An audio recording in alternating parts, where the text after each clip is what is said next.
All right, we're going to start with the nation. Tinubu, Africa must be active to compete globally. Inflation nears 24% rate. More investment in education crucial, says Obi and Imaswagbo. $50 million power plant to drive Lagos economy. President said to unveil security plan, says Shetima. APC's neck holds on Wednesday. And service chiefs face reps panel. Okay, which story are we starting with? So, the nation, the Vice President, Kashim Shettima, has said that in the next few weeks, President Bola Ahmed Tinubu's administration would unveil its agenda to address insecurity and poverty, especially in the north. So he announced this while addressing reporters during a condolence visit to Kano State. And he said that security situation in the northwest would have to be addressed through a carrot and stick approach. He was accompanied by Deputy Senate President Barau Jibrin, among others, and he was in Kano to commiserate with the government and people of the state on the passing of elder statesman Alhaji Abubakar Imam Galadanchi. He said that the president will soon unveil the Pulaku solution, which is a Fulani code of conduct to restore peace and security in accordance with the ethnic nationality ethos. And he said it will be centered on anything that could lead to disgrace or embarrassment of the race. And the plan to address challenges confronting Nigerians. He also said that the president is determined to define the meaning and concept of modern governance and crisis that they have in the Northwest, which is, further increased by poverty. And so they are going to be confronting it in the coming weeks with the Pulaku solution that will be unveiled. And they also said that it's not the time to adopt just military strength to solve the issues. They are going to be applying kinetic and non-kinetic solutions to find, a way to go around with the insecurity. But hopefully everything would be sorted out. All right, so our president, was in Nairobi, Kenya, during the 5th mid-year coordination meeting of the African Union, where he said that African countries should be active to compete globally, affirm their continental unity, and reject what he has described as the new scramble for the continent. President Tinubu, who's also the chairperson of the ECOWAS, explained how Africa can maintain its relevance on the competitive global arena. He rejected the notion of a new scramble for Africa. At the time, the historic plundering and exploitation of the past should be consigned to the heap of history. Okay. Yes, I have Electron Energy Development Strategies Limited. It's an energy infrastructure company that acquires, develops, and owns energy infrastructure projects across West Africa.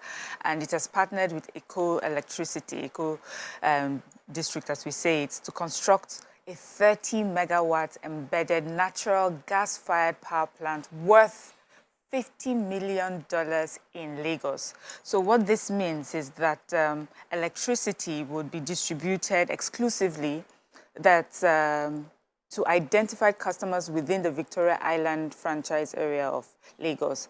They say that this has the potential to eradicate up to 1,000 diesel generators within its coverage area, drastically, of course, reducing emissions, promoting a greener environment, which I'm all in for. So this is fantastic news. This is private company working on of course, we know of the new Electricity Act. So they're working on that, bringing in private sector to see how we can increase electricity distribution across. And Lagos State has taken the first step with this. They say this is the first of its kind here in Lagos. So it's only in VI. Yes, but this is VI, and also they mentioned that specific customers. So I guess it's not for everyone, but that is possible. I'm sure we're going to be seeing more and more of these.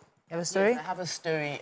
Peter Obi, the former governor of Anambra State and the Labour Party presidential candidate in the February 25th election, was speaking about the importance of investing in education. He said that there's a very strong link between the consistent rise in insecurity challenges and the fact that we have growing poverty in the land.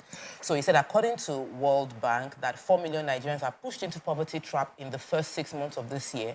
Another 7.1 million are expected to join them. And he said the only way to solve the problem is to invest heavily into education, that quoting all developed countries that indices for measuring growth is Human Development Index, and the fact that they will check your health, your education, and per capita income.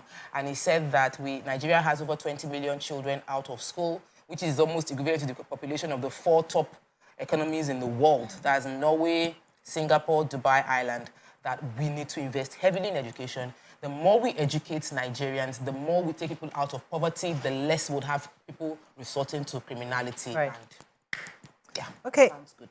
Controversy over alleged resignation of APC Chair Adamu.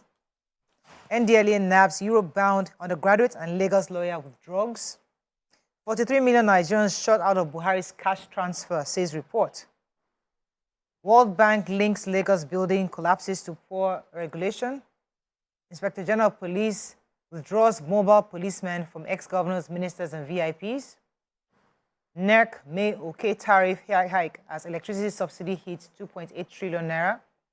Anger as Senate defends 70 billion naira palliative for lawmakers. All right, which story are we starting with? NDLEA, operatives of NDLEA have arrested a 19-year-old boy. They said he was attempting to export 7.2 kgs of methamphetamine, which he had concealed in crayfish, and he was going to Europe for his studies. He claimed that he was going to Cyprus for his studies, and when they searched his bag, the crayfish, they noticed some whitish substance and found out that they were drugs. You know, it just seems so sad to me. I'm thinking, was this 19-year-old aware that he was taking these drugs? Could it have been, if he's on his way to school, was it an uncle, was it a dad, was it a sister, you know, family member that put it in his bag? Who knows? But if 19-year-old and he deliberately, purposefully, by himself did this is scary that at 19. Yes. A lawyer, a lady called Helen Ebikopolade, has also been arrested. They said they found cannabis and some bottles of school cheese in her Lekki apartment. She was arrested in Oka. They said that she has a production distribution setup where she sells these things to people.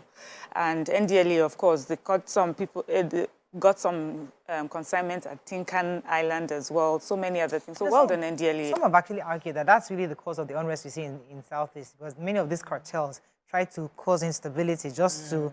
But these are sell their drugs. Let's take another story in Punch. I was going to say the Inspector General of Police has withdrawn the mobile police force personnel attached to several very important persons, including ex-governors, former ministers, and lawmakers. According to this report, the order, which contained in the Mopo 45 headquarters, would affect Daura Buhari, that's the brother to the former president, Aisha Buhari's brother, Buhari's siblings, the former secretary to the government of the Federal Federation, Boss Mustafa, amongst many others.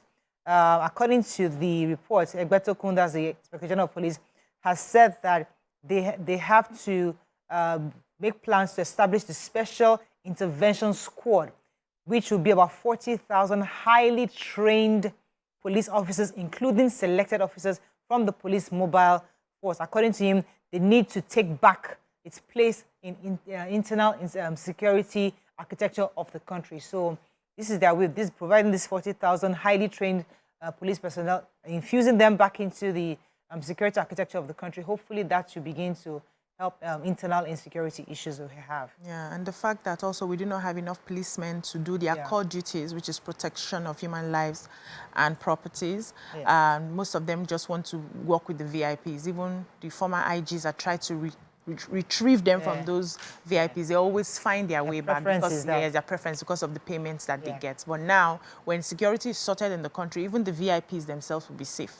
Okay, thanks for staying with us. All right, we're going to continue with the Punch. You have a story? So the Olubadan of Ibadan land, Oba Lekan Balogun, yesterday has directed a suspension be placed on the Egungun Festival, which was supposed to start, and that was following the violence that took place as hoodlums hiding under the festivity started attacking people. So there was violence, harassing, and looting of shops by these hoodlums. The Oba expressed displeasure, speaking through his personal assistant on media, Oladele Ogunshola, in a statement, broke down how he had expressed the fact that he wanted it to be a peaceful celebration, that's the Egungun festival, and he found out that prior to it, some hoodlums are now using the festival as an excuse to wreak havoc.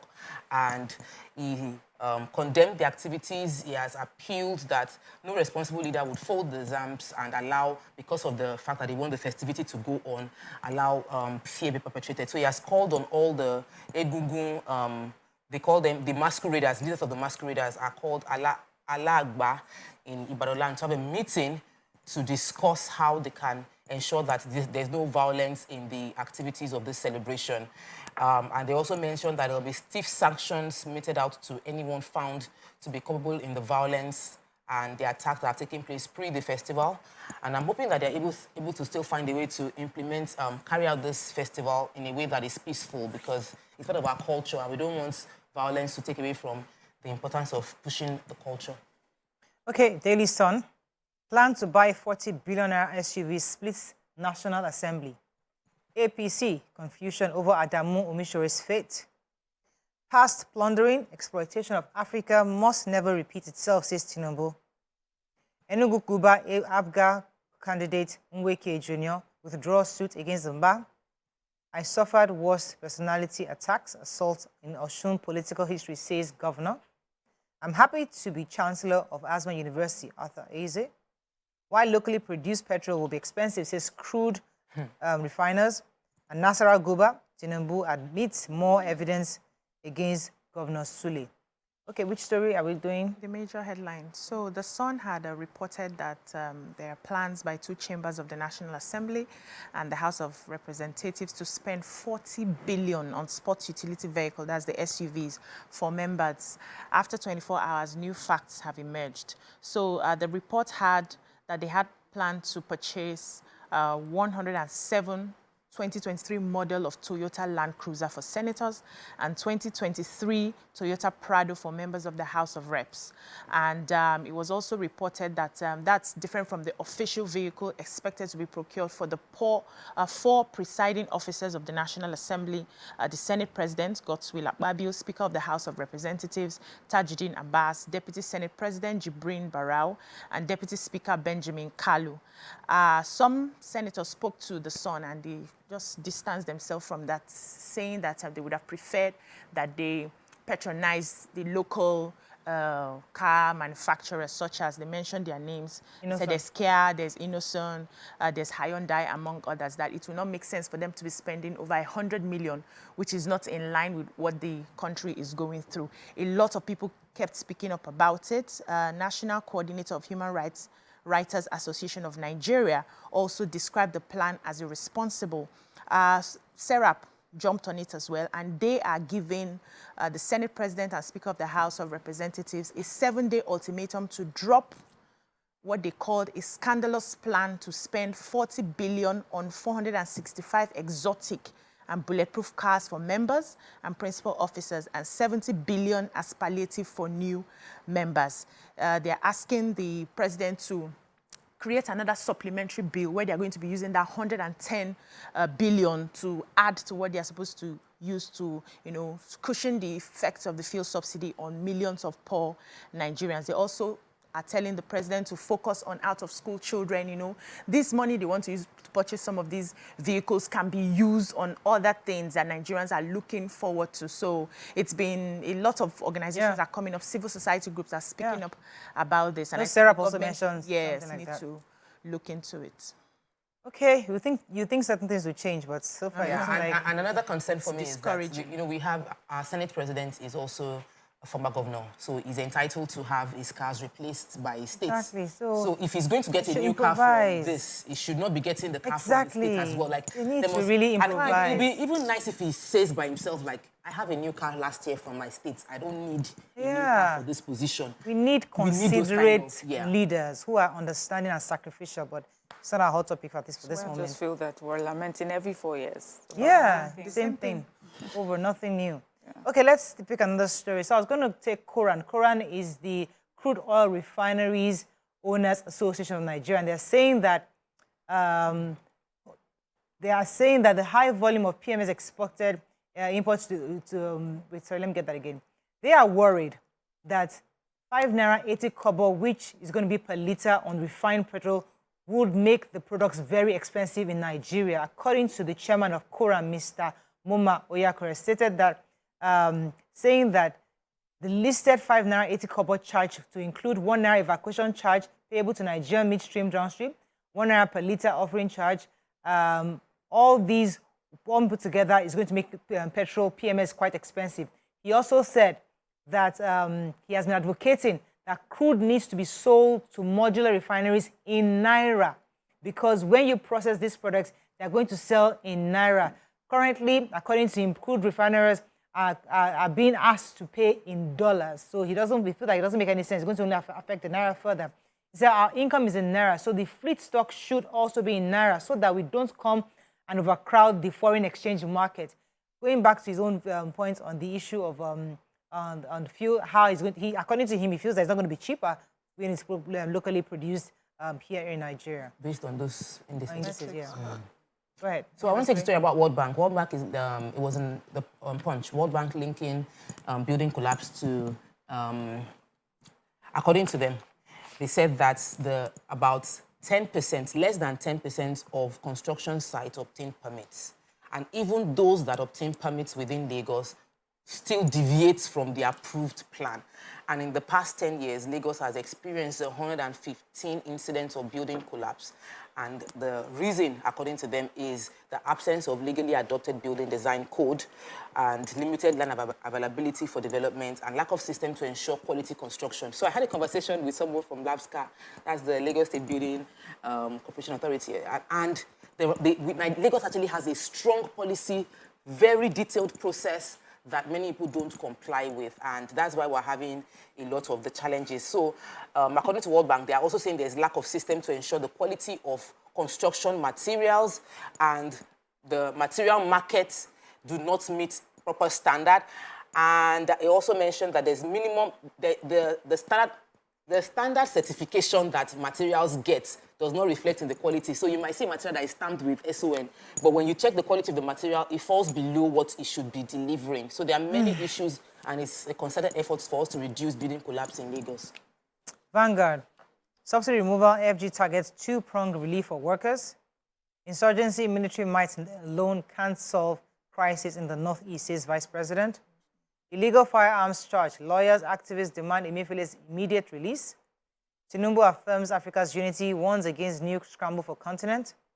Adulterated aviation fuel floods Lagos, Kano, and Abuja. 8,000 naira too small to ease pains of subsidy removal, says informal sector workers. APC crisis, pressure mounts on Adamu and Omisore to resign. And tariff, ENERC 11 discos set for fresh public hearing. Okay, which story are we taking? Airlines operators will be forced to carry out additional checks while refueling their aircraft nationwide. This is coming against, of course, we remember that the 7th Boeing 3737 aircraft belonging to Max Air have been grounded, and this is one of the reasons that they're talking about. They're saying that authorities are saying, first of all, they are putting the blame on airlines and pilots for this development, insisting that they are responsible for the quality of fuel dispensed into the aircraft. So the authorities is also setting up an investigative committee, which will be going to Lagos, Kano, and Abuja, because that's where we're hearing about this contaminated fuel, jet A1 fuel. They're saying that in recent times, the authorities have been receiving mandatory occurrence reports from airlines and other aircraft operators with issues relating to water being found in the aircraft. And that they say that if you look through history, one of the major causes of accident in history is fuel contamination resulting in abnormal operation of the aircraft engine, and water is a major contaminant. So authorities are saying, see, there are procedures that are meant to be done on ground, and checking the fuel is so important because it's one that has the highest risk. So those of them, aircraft operators, the pilots, all those that are in charge have to do a better job of doing that. And also they're saying that there are different bodies that check, the type of fuel that are brought into the country, the type of fuel that we put into our airlines. All this need to be vetted and looked at properly.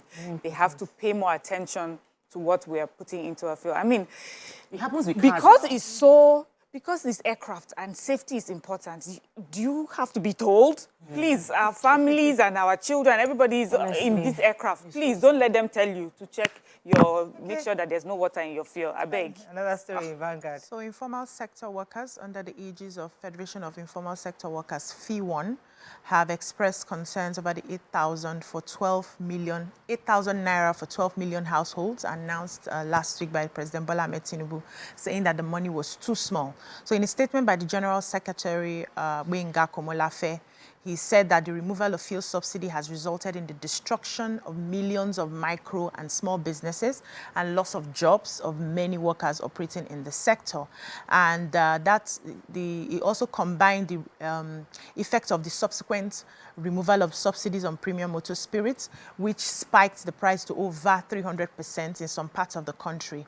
And the fact that our currency is still dancing skiddy-bo. So he said there were issues that he raised. He said the first issue with this is the amount of money disbursed, which is too little. It's just about $10 a month, and that is not even enough to feed a child for 30 days in a month. And he also mentioned that they want to question how they arrived at 12 million people and low-income household in a country where we have over 130 million people suffering from serious poverty. So they need to answer some of these questions. So it doesn't happen like it always happens, where money will now enter accounts of people who don't need it, and people who are really poor will be hearing the news on radio. So the government needs to explain some of these things to them.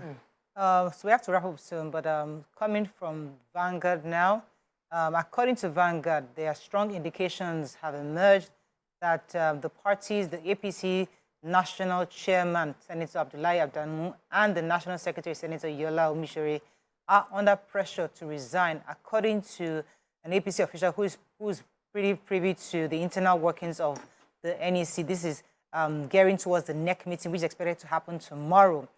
They said that it's likely to approve a timetable for the midterm elective convention coming up, and there's a lot of pressure, according to this person, for those two people to resign. Consequently, there are some forces within the party who are likely to meet with Adamu on Sunday night, which is yesterday, or early Monday, to pressure him to resign rather than being shown the exit door. So those are the internal issues, according to Vanguard, that is happening in APC, but we'll see how the NEC meetings goes tomorrow, which is expected to see what therefore happens. Okay, we have to wrap up. I think let's just really take Nigerian Tribune. Any story we've not taken. NEC to engage stakeholders over Disco's request for tariff increase. Petrol subsidy removal, suspense in states over palliatives. Europe-bound teenage students arrested with Abuja airport with meth consignment. Sislak syrup kick against proposed procurement of bulletproof exotic cars. I think we're taking most of the stories here. And there can be a military solution to Northwest crisis. Okay, that is all we can take on Front Page Review.